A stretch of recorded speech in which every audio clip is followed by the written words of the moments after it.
Bismillahirrahmanirrahim. Assalamualaikum warahmatullahi wabarakatuh. Baca tulis Quran kelas 5. Lanjutkan. Pelajaran pertama yaitu tentang qalqalah.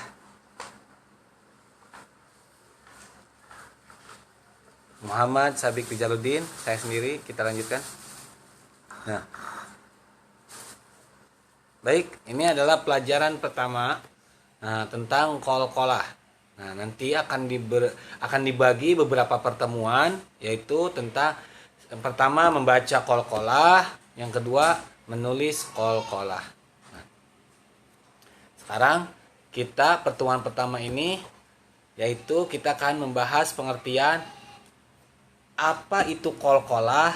Nah, kenapa kita harus belajar Al-Quran dan membaca qalqalah. Kita lanjutkan.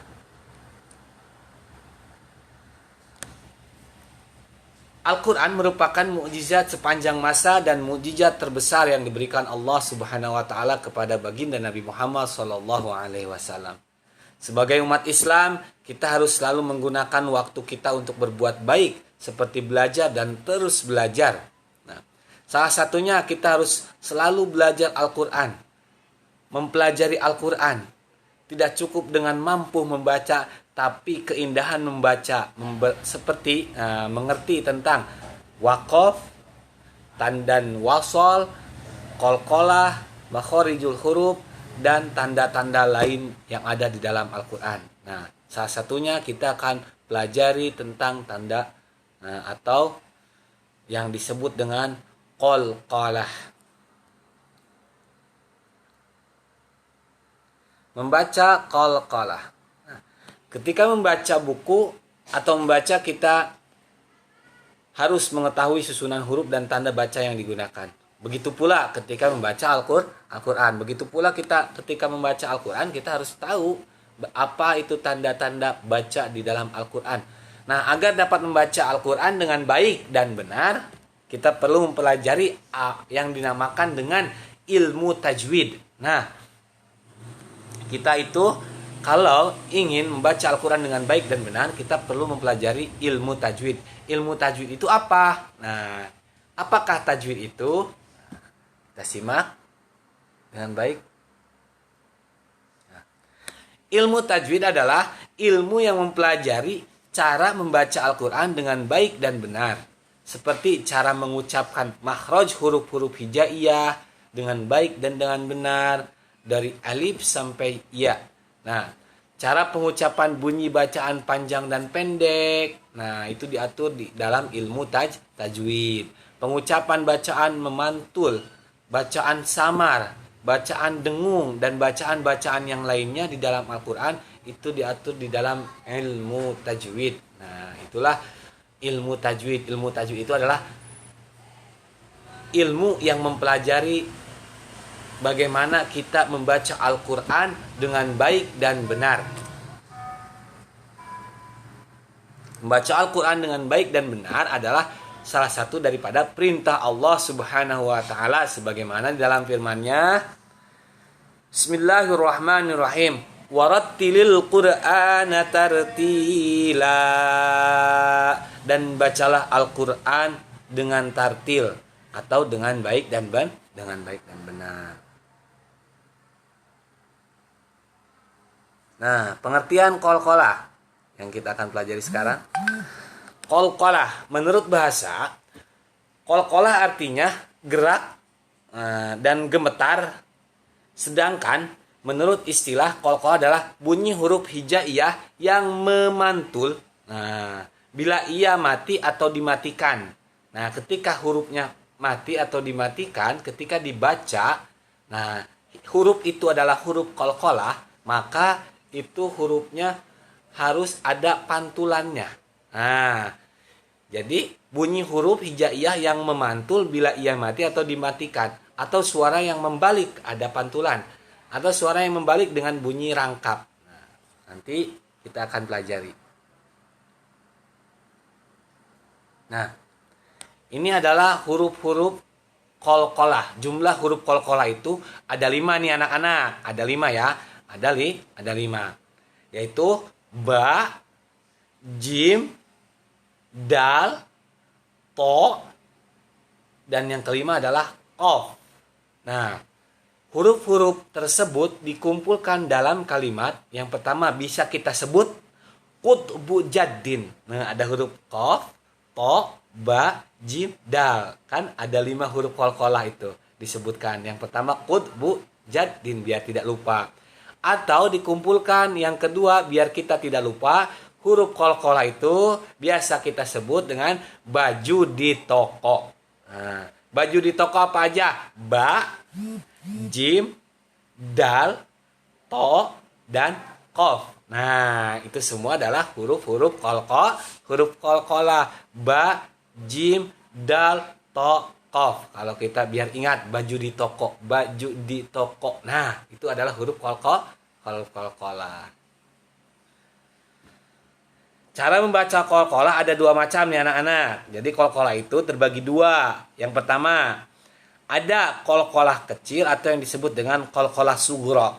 Nah, dan ada qalqalah besar yang disebut dengan qalqalah kubra. Nah, kita akan bahas apa itu qalqalah sughra, apa itu qalqalah kubra. Jadi qalqalah itu terbagi 2 ya. Terbagi 2, ada qalqalah sughra, ada qalqalah kubra. Nah, qalqalah sughra itu adalah qalqalah kecil, artinya bunyi huruf yang dibaca pada huruf mati yang berada di tengah kalimat. Ketika huruf qalqalah itu huruf matinya asli dan ada di tengah-tengah kalimat, nah, jadi hurufnya itu memang sudah sukun, berharokat sukun di tengah-tengah kata. Nah, ada contohnya ya.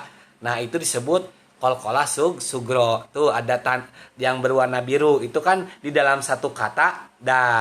Yang pertama fi ahsani taqwim. Lihat anak-anak, itu ada tanda biru. Nah, tanda biru itu ada huruf qalqalah berharokat sukun, mati ya. Itu ada di tengah-tengah kata atau tengah-tengah kalimat. Di tengah-tengah kalimat, nah ini berarti sukunnya matinya asli.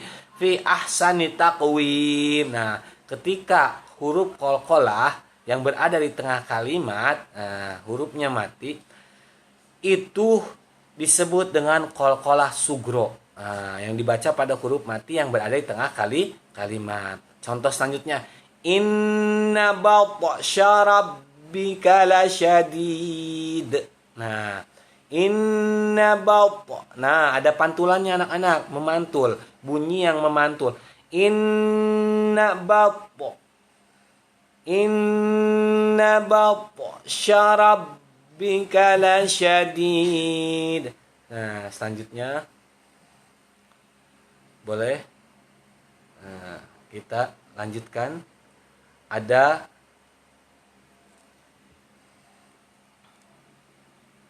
kalimat-kalimat yang lain sebagai contoh. Kana innal insana layatgha. Nah, ya kan? Tuh. Atau fa'alhamaha fujuraha wa taqwaha. Nah, ketika huruf qalqalahnya mati di tengah-tengah kalimat, itu disebut dengan qalqalah sughra dan dibaca memantul. Wa taqwaha. Perhatikan. Wa taqwaha fa'alhamaha fujuraha wa taqwaha. Au it'amun fi yaumin dhi masghabah. Ya. Mengerti anak-anak?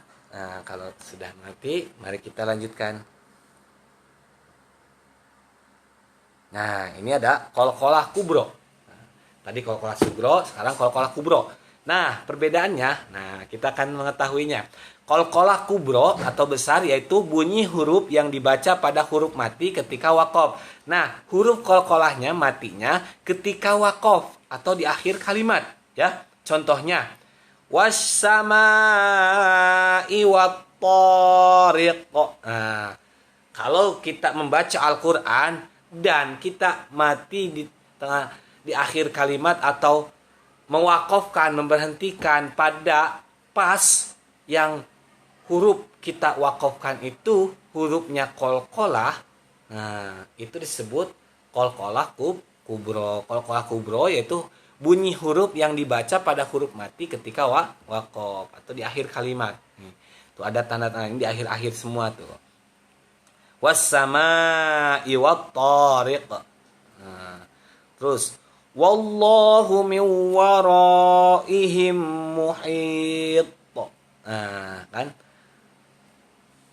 Wa ma adraka mat-tariq. Khuliqa min ma'in dafiq. Nah, ya kan? Was-samaa'i dzatil buruj wal yaumil mau'ud. Wal yaumil mau'ud. Nah, atau kita ayat lain, contoh lain. Qul huwallahu ahad. Nah, dalnya itu huruf qalqalah kubro. Itu harus memantul bunyinya. Qul, tapi jangan jadi bercandaan. Nah, jangan berlebihan pula. Misalkan was-samaa'i wat-tariq. Nah, itu berlebihan, ya. Wajarnya saja was-sama memantul, bunyi huruf yang memantul. Was-samaa'i wat-tariq. Wal yaumil mau'ud. Terus ada lagi ulul albab. Alam nashrah laka sadrak wa wada'na anka wizrak alladhi anqadha dhahrak wa rafa'na laka dhikrak fa inna ma'al usri yusra. Inna ma'al usri yusra fa idza faraghta fansab. Nah, ada huruf qalqalah kubronya. Fa idza faraghta fansab wa ila rabbika farghab. Nah, mengerti anak-anak? Jadi huruf qalqalah itu adalah huruf qalqalah itu menurut bahasa, secara bahasa artinya tadi Bapak ulangi lagi ya, getaran. Nah, sedangkan menurut istilah adalah bunyi huruf hijaiyah yang memantul, ya, atau ada timbal baliknya dari bacaan huruf matinya qalqalah itu. Ab, aqo, ba, ju, di, to, ko. Ab, aj, ad, alpo, aqo. Nah, boleh anak-anak ikutin. Ab, aj, ad, alpo, aqo. Nah, itu huruf-huruf qalqalah yang kita kumpulkan di dalam satu kalimat disebut baju di toko. Nah, huruf qalqalah tadi terbagi dua, qalqalah sugro dan qalqalah kubro. Qalqalah kecil itu apabila huruf qalqalah mati berada di tengah-tengah kalimat. Nah, sekarang qalqalah kubro yaitu bunyi huruf yang dibaca pada huruf mati, huruf qalqalahnya ketika waqaf. Tadi sudah dijelaskan dan dibacakan contoh-contohnya. Baik. Nah, sekian, terima kasih. Pelajaran pertama kali ini kita belajar membaca qalqalah. Nah, mudah-mudahan apa yang kita pelajari kita mendapatkan ilmu yang bermanfaat, keberkahan dari Allah Subhanahu wa taala. Kita ucapkan bersama-sama hamdalah alhamdulillahirabbil alamin. Semoga kita semua menjadi anak-anak yang soleh dan soleha. Bapak tidak akan pernah bosan-bosannya mendoakan kalian. Mudah-mudahan kita semua menjadi anak-anak yang soleh dan soleha. Nah, berbakti kepada orang tua, bisa membanggakan orang tua, bisa memberikan kebahagiaan kepada orang tua, menyenangkan orang tua.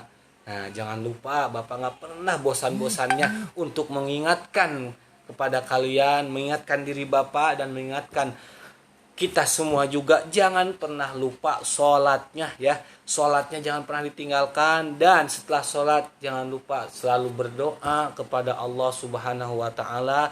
Doakan khususnya untuk orang tua kalian. Mudah-mudahan orang tua kita diberikan kesehatan, kekuatan, panjang umur, kemudahan. Allah selalu mudahkan rizkinya, Allah selalu mudahkan kasabnya. Mudah-mudahan orang tua kita diberikan keberkahan hidup oleh Allah Subhanahu wa Ta'ala, bahagia, selamat dunia dan akhirat. Amin ya Allah ya Rabbal Alamin. Nah, semoga kita semuanya selalu sehat ya. Amin ya Allah ya Rabbal Alamin. Wassalamualaikum warahmatullahi wabarakatuh.